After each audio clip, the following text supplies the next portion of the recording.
I'm the Oklahoma International Pageant Director, and today I'm going to be interviewing two beautiful ladies, our new Mrs. Oklahoma International, Ashleigh Gibson, and Mrs. Southwest International, Sherri Stewart. Hi, ladies. Hello. Hi. Good morning. Oh, it's afternoon. Good afternoon. Good day. Good something. It's a good day to have a good day. Right. Okay. Well, we're going to talk about your platforms today. So we're going to start with Ashleigh. You get to be first. Okay. Tell me a little bit about your platform, the name of it, and just the basics of what it is.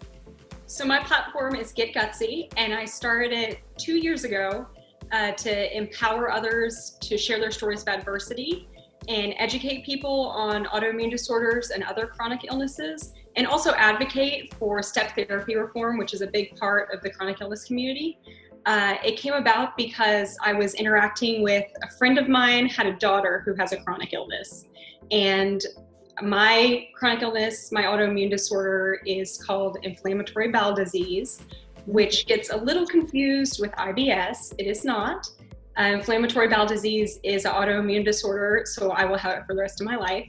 And it causes inflammation in my gastrointestinal tract and in my colon.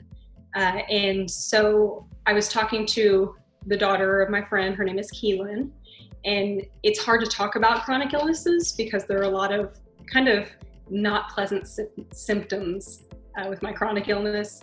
Yes. And so when I was talking to her, she said, you know, I just really appreciate that you can go out and talk about this to people, because now people understand and they listen to you, and I'm not as ashamed to talk about my chronic illness. So I started Get Gutsy because I wanted other, not just kids, but other adults to have the ability to be able to talk about what they're going through and talk about not just what they've learned and their strengths, but also there are some hard times. And if we don't share those, people aren't aware that it is something that you're living through. Okay. So what is the hardest part about, besides that we're quarantined, what's the hardest part about sharing your story?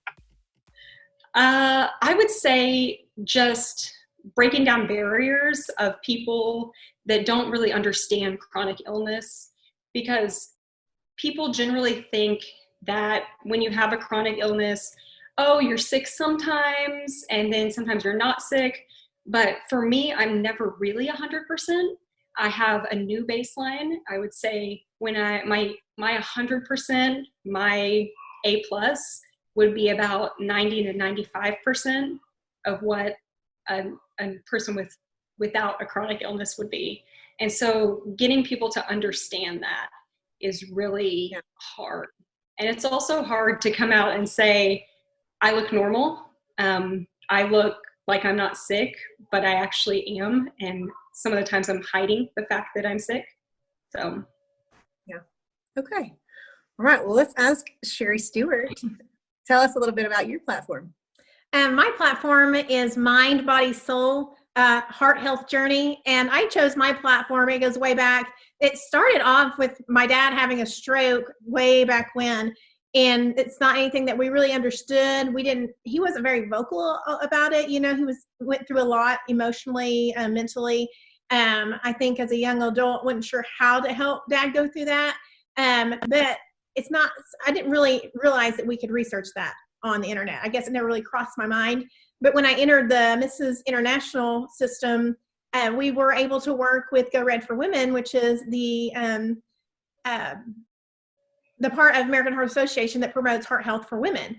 So that was a really neat experience, because I was like, heart health and stroke, they go hand in hand. And so we began as local title holders to travel across the state of Oklahoma and do different events promoting Go Red for Women and the Oklahoma International Pageant system. So through the experience of that and learning the signs and symptoms of congestive heart failure, heart attack, strokes, I was able to recognize my husband's symptoms, and he got the help that he needed in time.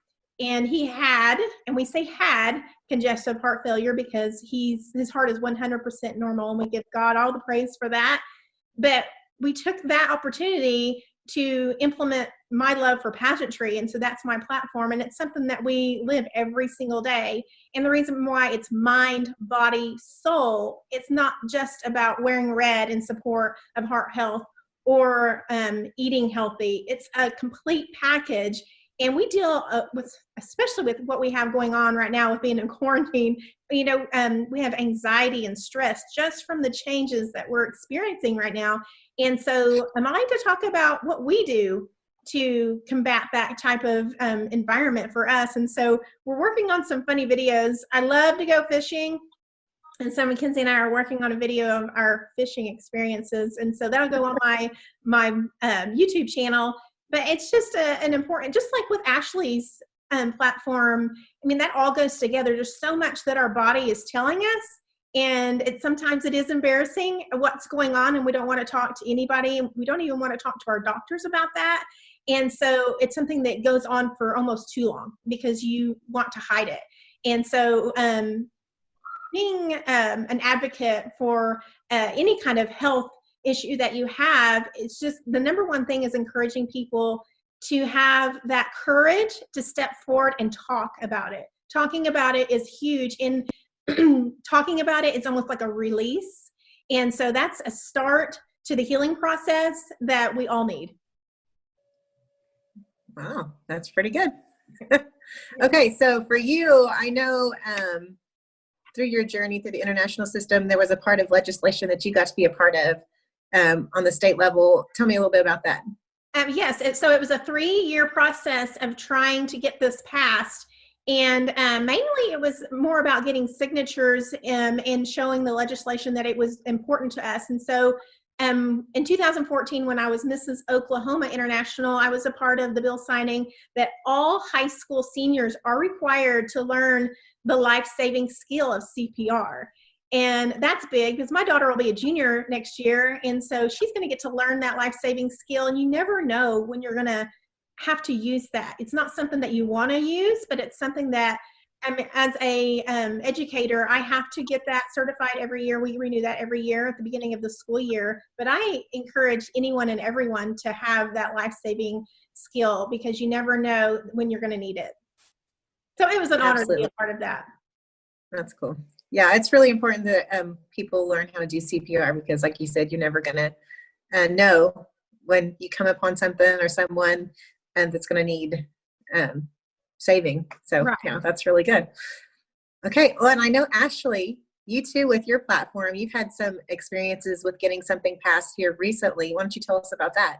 Yeah, so in the last year, I have been working on a national team for step therapy reform.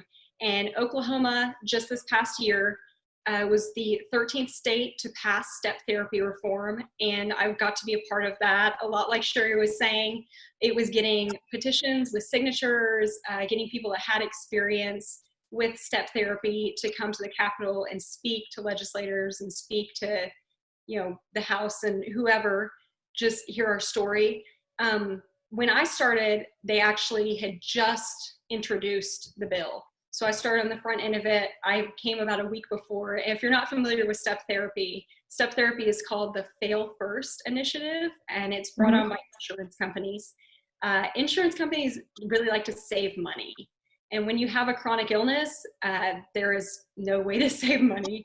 And with Fail First or step therapy, your doctor is required to introduce a cheaper medication to you that may not always work, but you have to fail at using that medication before you can move on to the next medication. So for myself and for my daughter, it took me about a year to find my medication. It took us about 18 months for my daughter to find her medication. Combined even with insurance, it was about $8,000 per person. So we were running about $16,000 of medications, of doctor visits, of therapies to figure out what worked for us. And so when we went to the Capitol and introduced the bill, what it does is it allows a person to apply for an exception with their insurance company to be able to bypass all of that. And their doctor can prescribe the medication that they know has the highest effectiveness rate for them for a remission or a temporary cure. And they can just bypass all the rest of the trial medications, get on the medication that works, They don't have to spend all the extra time, the extra money. And that was amazing. The beginning of this year is when it went into effect. And so February 1st, we got word that it went into effect and you can apply for exceptions. I have. And so now I have an exception and my daughter does also. So we don't have to be guinea pigs. And then after that, I had the experience that I worked with a team in Arizona, and we're working on passing step therapy reform with the team in Arizona, which is out of University of Arizona Children's Hospital. And they work with kids that have the same neuroimmune disorder that my daughter does. And then I'm working with a team in Michigan to try to get it passed there. That's all on hold right now. Michigan is in a very high level of quarantine. And so we have been kind of stuck in that one. But we're hoping to visit more states after that. And it's allowed me to work in the international system with my title to become more of an ambassador for these other teams and spread my knowledge. And it's really awesome. I enjoy it. Do you know if there's very many states that have that in place already, or is there just very few? No, there's very few. So we were the 13th this past year. Last time I looked, there were less than 20. And so I'm not sure if Arkansas got it passed in the last month or so, but I believe I know we're still less than 20. So I'll have to look at the current numbers of who, the shelter in place orders have really slowed things down. Yes. And Sherri, did you have a comment on that? Well, and that's just the thing that a lot of people don't understand is how important it is to talk to your legislators. You know, actually, you're doing so many things, not only in the state of Oklahoma, but the surrounding states. And for someone who's suffering from the things that you're talking about, I mean, not having to go through all of those different types of medication, you're getting relief and healing quicker because you're on the medication that works best for you. And so when you have, and that's why pageantry for me is such a big deal, because it's not about the crown and the I love to dress up, so don't get me wrong. That's a really fun part about it, but it's giving you the opportunity to communicate with your legislators to get things passed that make a huge impact in your community, your state, and in the United States in general, because that's what we do. That's why we do what we do. And I love to hear your story because, it's been, I don't remember about 4 years ago, I had colitis, and I didn't know anybody that had that before until I had it. And then everybody was like, oh my gosh, I had that too. It was terrible. And I'm just like, it is embarrassing to talk about those things, but we are helping others to reach that health goal that they're striving for. They don't know why they don't feel good. They don't understand their symptoms of what they're going through, but yet they're afraid to go out because of, oh my gosh, I just don't want to try so many different drugs, or, I don't want to go to this doctor and this doctor. And so they just don't say anything. So creating that direct path to healing is so important. So I love to hear your story, and I love the work that you're doing. Thank you. You're welcome. Okay. And Ashleigh, I know that we've talked about this, but you were crowned on March 7th. And then a week or 2 weeks later, here we are quarantined or whatever. Yes. What has this time at home given you the opportunity to work on towards your platform as you prepare for nationals?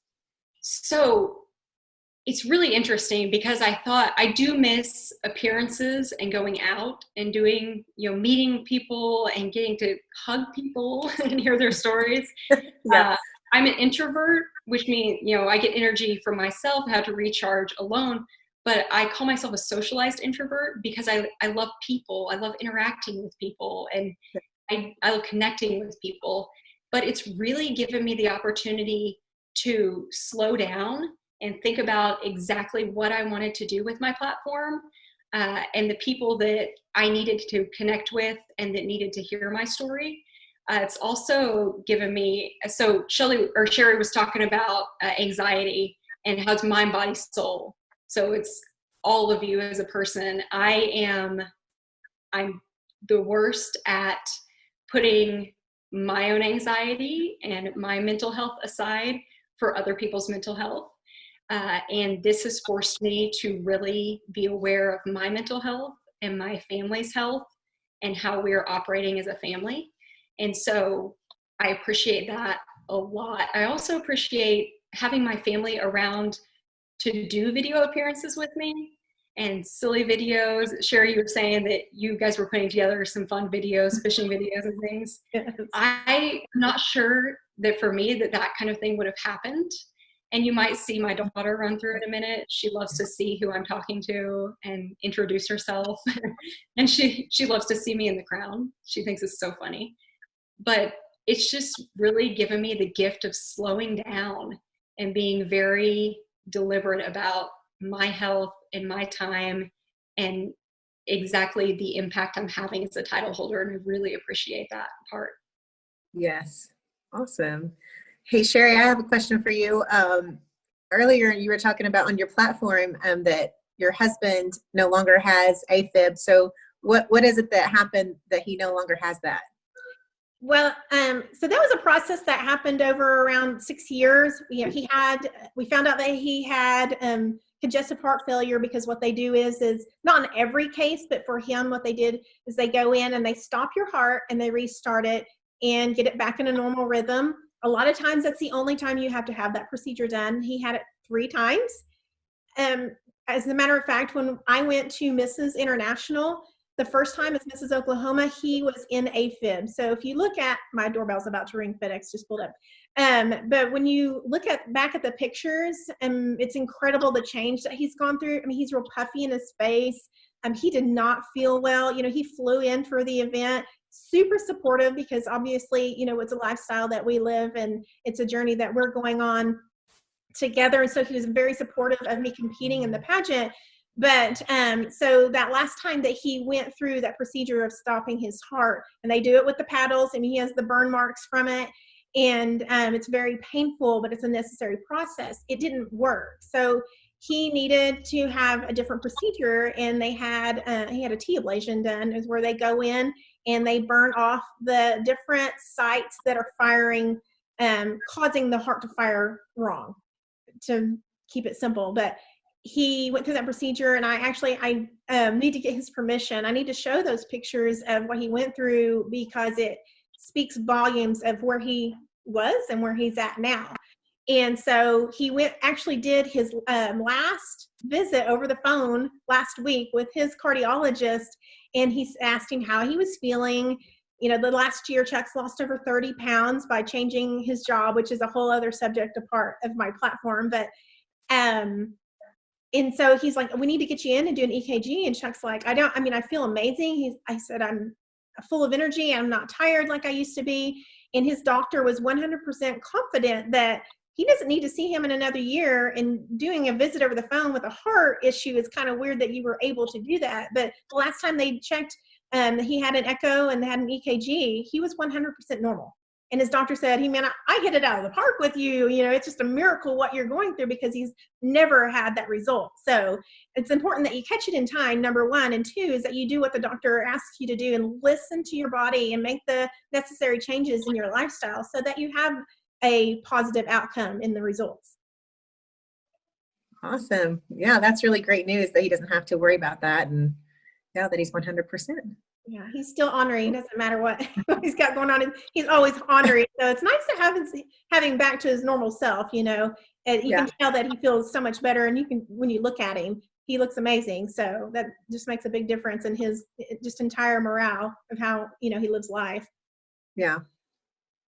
That's awesome. I think it's, important that you talk about when you look at him, you can tell the difference, when you're with a family member and it happens so gradually, and you notice, they maybe don't feel right, but then yours went over 6 years and you just kind of get used to that part. So when they go in remission, or when, you said he no longer has congenital heart failure, when they come out of that and you can realize that they're back to their old selves. Yes. My daughter, so we went to Arizona to a specialty clinic the end of February, right before this all started. And they gave us the good news that she was in remission also. And just the turnaround of it, we did a video last week, a video call for her. And that's what the doctor was saying too. You listen to us, you've done everything right. And the change in her is is crazy. She's, back to her old self. She looks healthy. She's ornery too. Yeah. I love that. Yeah. And that's I don't know, Shelly, you had this on your agenda to talk about the international pageant system, but that's why I love this system, because I came from a rodeo queen background. Basically our platform was rodeo. That's what we were ambassadors of the sport. But as I call beauty queen, it's different. You have to have your own passion, your own platform, something that you promote. And I can be a shy person from time to time, depending on the environment, as just Sherri.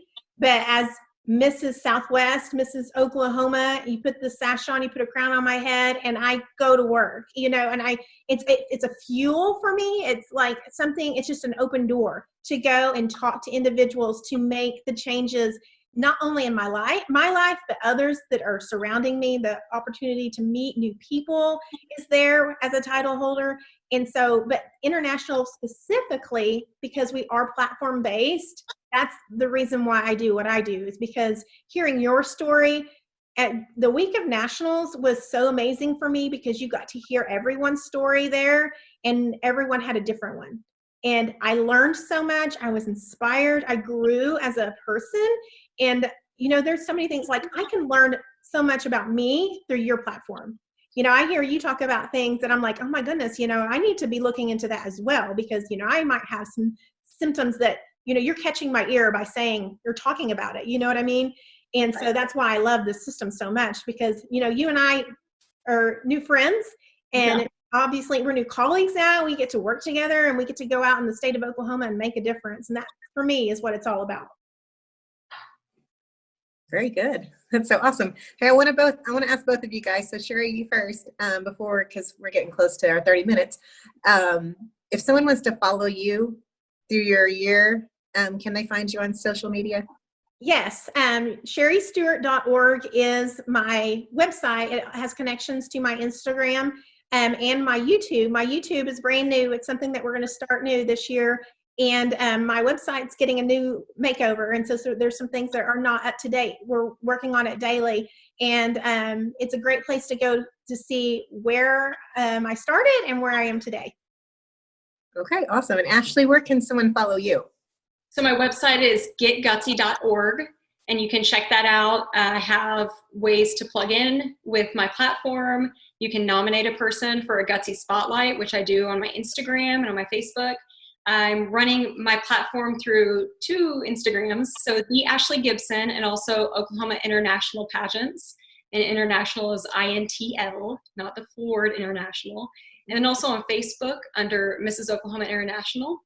And you can just check those out. I try to post every other day-ish to once a week. I had the intention on posting a lot more, but it's really strange when you have a husband working full-time at the house and 2 kids that you're trying to homeschool. Time really just goes away.